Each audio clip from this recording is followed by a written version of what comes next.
आइल महर में उने ना हमसे लड़वले बिया दिलवा चुरवले बिया हो। आइल महर में उने ना हमसे मिलवले बिया दिलवा चुरवले बिया हो। आइल महर में उने ना हमसे लड़वले बिया दिलवा चुरवले बिया हो।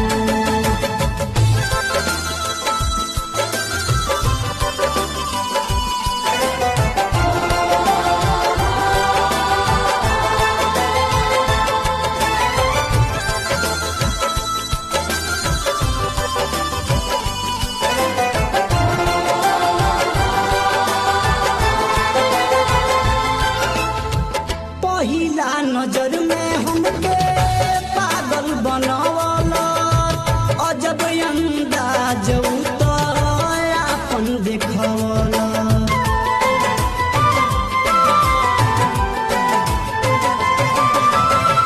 पहिला नजर में हमके पागल बनवला अजब अंदाज अपन देखवला।